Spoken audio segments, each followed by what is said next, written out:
Vamos a hacer una especie de cronología. Esto cuando arranca, por un poco completar la información. ¿Cuándo se deciden los vecinos del entorno de la depuradora a llevar a los tribunales este asunto? A mí me llamaron en octubre de 2005 porque yo había conseguido que cerrara una depuradora en Alcocebre, en Alcalá de Chiver, y me llamaron y empecé a trabajar en esa fecha. Me costó mucho porque no había forma de conseguir información, Ajá. Había poca transparencia entonces, ¿no? No, ninguna. Me hicieron sufrir muchísimo. Mucho. Ajá. O sea, no había forma de conseguir revisar los papeles. Ten en cuenta que a mí me dicen que me encargue de una cosa tan gorda y tan grave como esa, y lo primero que tengo que hacer es enterarme de lo que va la cosa y ver papeles. Y es que venga de un despacho a otro, y es que no había manera de ver ni medio papel. Ajá. Al final, los vecinos, el leitmotiv de todo esto es molestias que sufren por emisión de gases y por olores. Descríbenos un poco lo que te trasladan tus clientes. ¿Cómo es la situación de esas casas que están contiguas, ¿no? en el entorno de la depuradora? Pues si has leído la Divina Comedia, Infierno, Purgatorio y Paraíso, aquí estaríamos en la parte primera, en la parte del infierno, pero sin Virgilio que nos acompañara, porque vivir ahí era inhumano. Yo estuve en la casa de una pareja de personas muy mayores, Vicente Pastor Lladosa y su mujer, y tenían las piscinas con la porquería a 8 metros de su casa, de su terraza, y tenían selladas con papel de periódico todos los cierres de todas las ventanas para que no entrara el mal olor. Pero aparte de eso había una conducción bajo su casa que fue en su día una acequia de riego, y que no sé a cuento de qué se transformó en un canal que tiene que ver con la depuradora. Entonces llevaba agua sucia y les rebosaba por el fregadero, les rebosaba por los sanitarios, les rebosaba por el lavabo y por todas partes, y tenían el agua sucia, el agua con porquería, y tenían que mantener sellado todo eso. Bueno, yo en su momento hice ahí unas fotos y me quedé muy bajo shock. Impactado, aquello era espantoso. Ajá.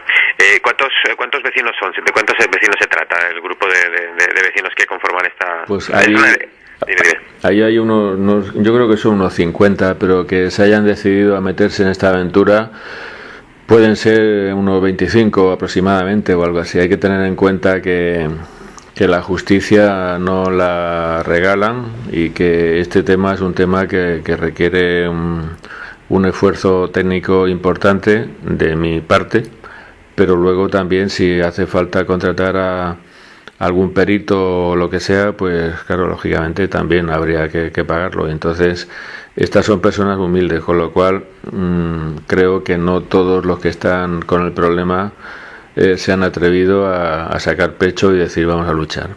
Se plantea de inicio una demanda, entiendo, José. ¿Qué figura es? Sí. No, yo en primer lugar tenía que saber lo que tenía que hacer y tenía que saber los mimbres jurídicos con los que contaba. Entonces pude acceder a la documentación de un expediente que se estaba tramitando en el ayuntamiento para dar la licencia de actividad calificada a la ampliación de Pinedo 2, y yo leyendo aquello prácticamente entraba en ignición, en combustión espontánea, porque tú lees esos papeles y había una preocupación por Mercavalencia, había una preocupación por el Samaruc, y por así decir había una preocupación por los caracoles y las lagartijas, y nadie en ningún informe, ni en ningún folio, ni en ningún papel decía que allí había personas viviendo, personas con ojos, con orejas, con eso y tal. Y claro, esto era que a los vecinos les estaban haciendo un vacío que ya no es que fuera contrario a derecho, es que es inmoral. Lo que yo he visto allí es absolutamente inmoral. Eso no pasa a un juicio de calidad ética en ningún tribunal, ni celestial, ni terráqueo, ni de nada. Entonces, además no podía ni ver el expediente. Yo pude ver el expediente porque lo comenté con una concejal que había entonces de Izquierda Unida, era Mavi, Y Mavi lo pidió ella, y a ella también le dijeron que no. Tú fíjate esto, es que es muy fuerte. A ella también le dijeron que no, hasta que al final pues lo pidió en un pleno y se lo tuvieron que dar, y a través de ella lo vi yo, y ese expediente no se llegó a resolver porque en su transcurso se había derogado el reglamento de actividades molestas, insalubres y peligrosas. Y ellos pensaron que entonces que ya la licencia calificada, pues que ya como no la necesitaban, pues fértiles campiñas, y siguió la depuradora trabajando. Excuso decir que la ampliación de Pinedo 2, si mis datos no fallan, primero la pusieron en marcha y después, o bien simultáneamente, se pusieron a tramitar el expediente de licencia calificada. Eso de primero solicitar y obtener la licencia y después ponerla en marcha, de eso ni hablar. Entonces la dejaron el procedimiento lo dejaron sin resolver porque consideraron que ya no necesitaban esa licencia.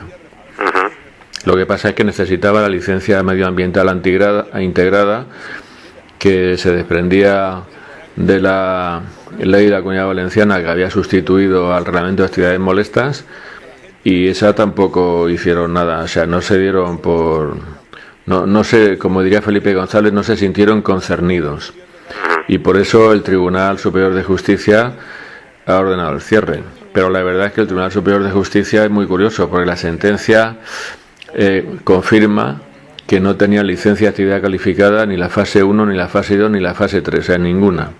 La depuradora de Pinedo estuvo funcionando sin las licencias debidas desde su origen.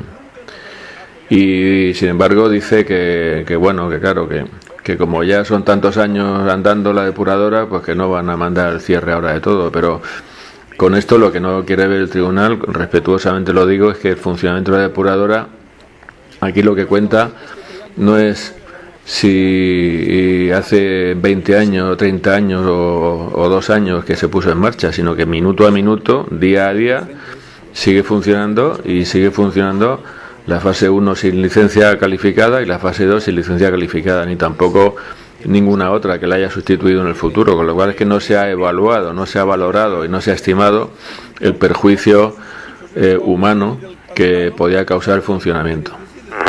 Aclárame varias cosas, José. Tú te pones en marcha cuando se estaba tramitando la licencia de actividad calificada de Pinedo 2, luego llega Pinedo 3, que también es parte de todo lo que es el expediente, ¿no?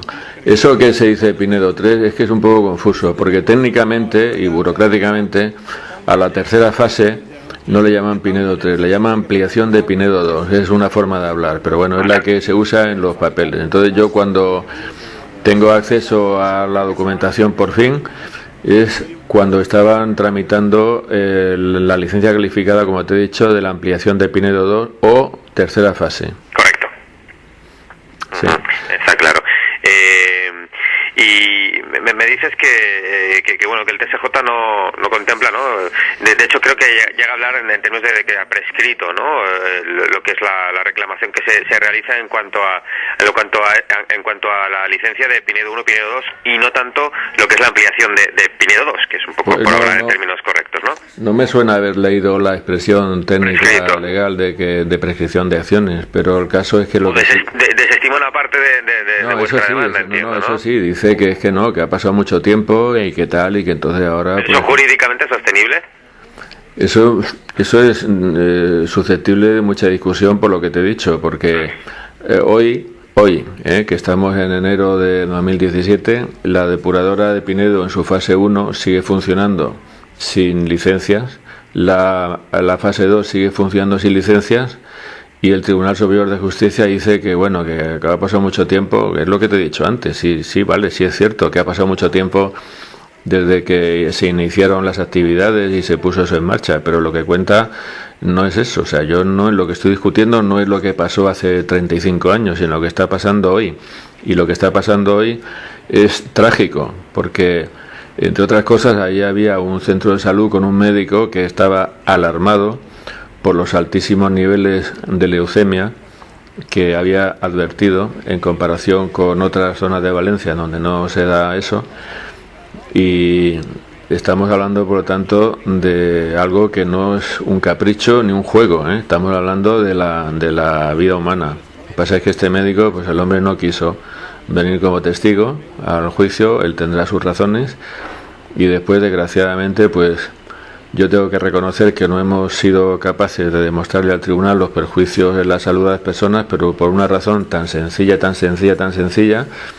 como que se nombró un perito médico para que los examinase y le hiciera análisis de sangre y de todo lo que hubiera que hacer, pero esa prueba tenía un coste y llegado el momento crítico de abonar los honorarios del perito, que era una chica, yo hablé con ella, pues los vecinos renunciaron a la prueba. Yo tuve que presentar un escrito renunciando a la prueba y como consecuencia de esto, pues claro, el tribunal dice, pues usted es que esto no me lo ha demostrado, y aparte de eso hay una discrepancia técnica entre la sentencia y lo que yo comentaba en conclusiones, porque según los datos numéricos que yo había leído en el farragosísimo expediente, o los farragosísimos expedientes, porque hay varios, la emisión de sulfídrico y de otros gases muy tóxicos sobrepasaba los topes máximos admisibles, y en la sentencia se alude a un informe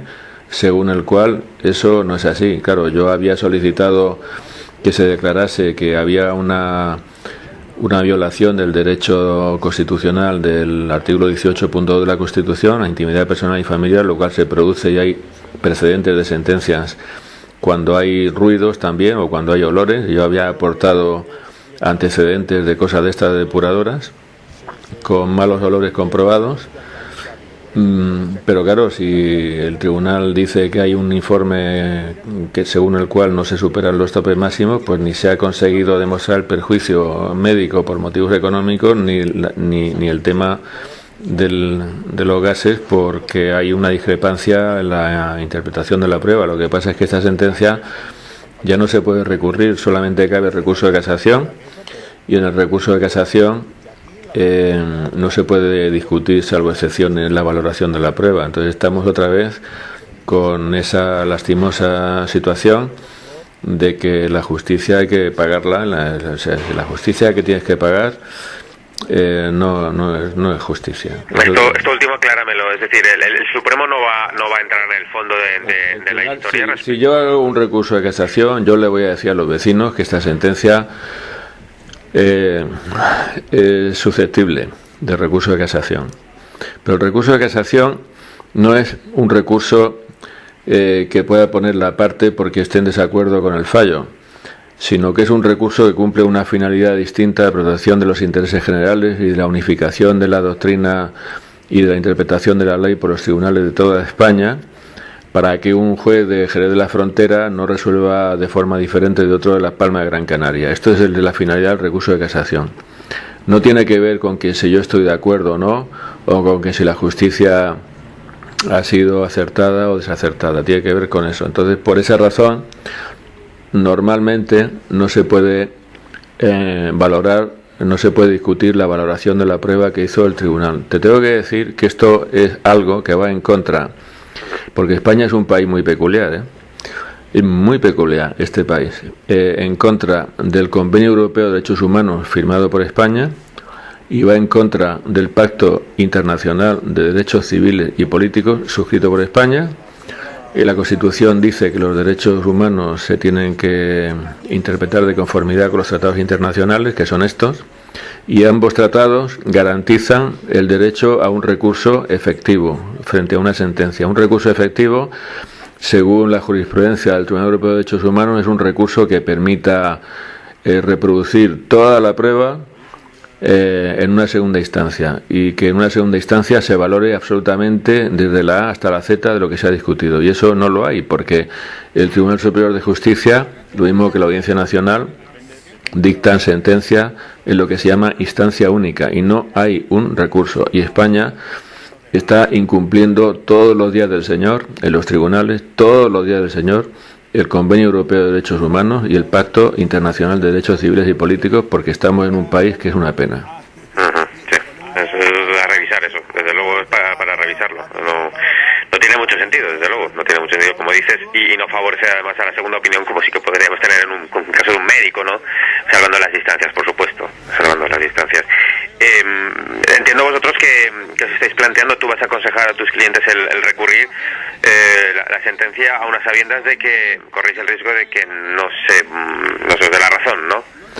Yo no les voy a aconsejar, sino que les voy a exponer, les voy a exponer las posibilidades que hay de una casación y les tengo que decir que no se dejen llevar por el relumbrón de que se ha conseguido algo que aparentemente es muy importante, que es meterle el dedo en el ojo a los poderes que tanto les han hecho sufrir, porque doy por hecho que se buscarán las mañas para que la depuradora de Pinedo, aunque la ley de jurisdicción contenciosa administrativa dice que las sentencias se deben cumplir en sus estrictos términos y que no hay forma humana de decir que una sentencia sino que se tiene que cumplir, ya se buscarán ellos las mañas para tramitar ahora la licencia medioambiental integrada con carácter retroactivo o lo que sea, para que la depuradora siga funcionando o no funcionando, porque según mis noticias de gente que sabe lo que pasa dentro,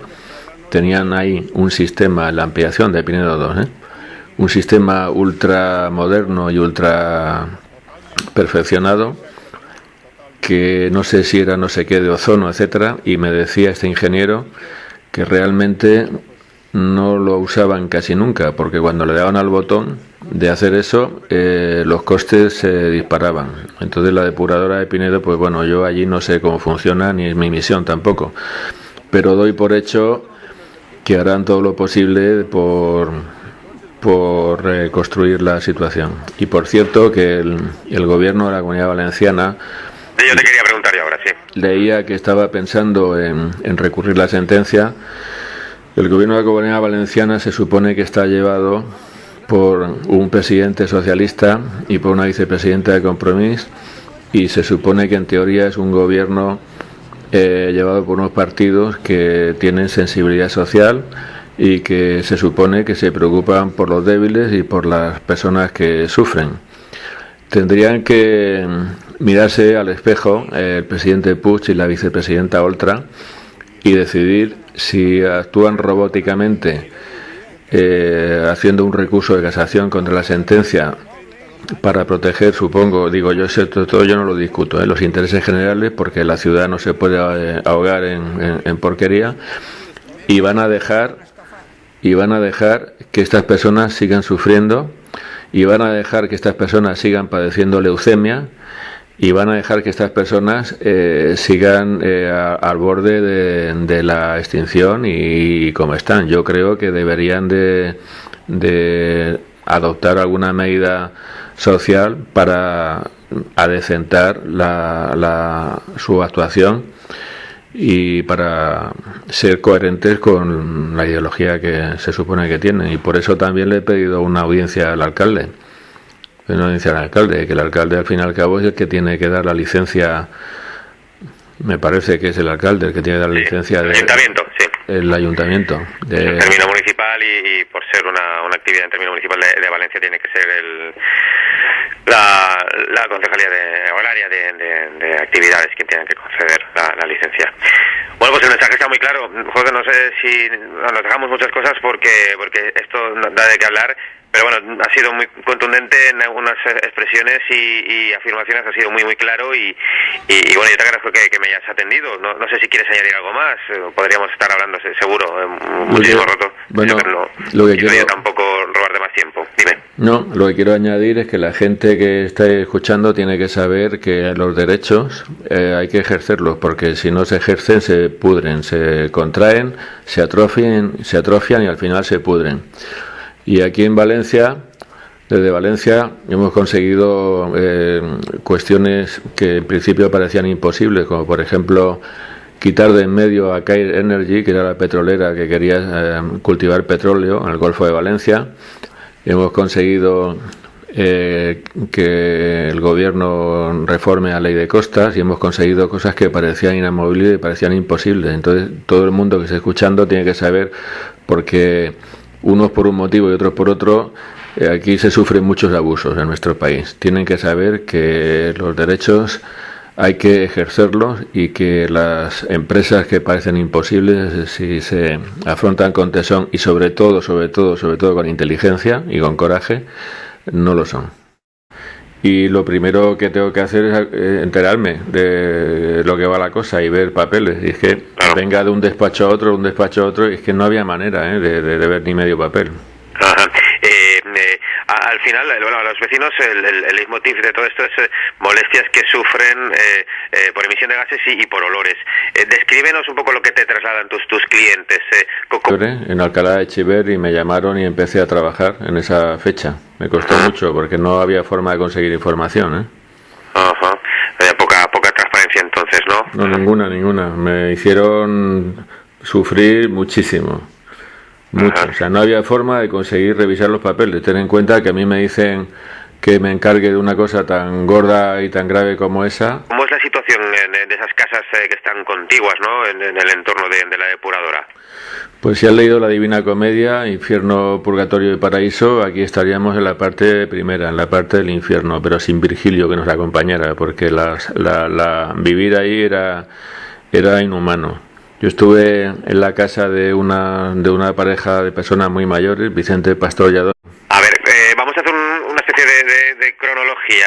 Esto cuando arranca, por un poco completar la información. ¿Cuándo se deciden los vecinos del entorno de la depuradora llevar a los tribunales este asunto?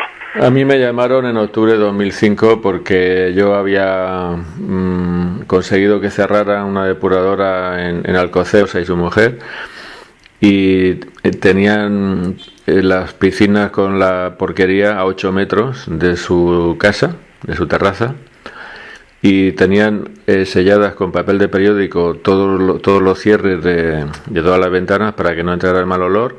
Pero aparte de eso había una conducción bajo su casa que fue en su día una acequia,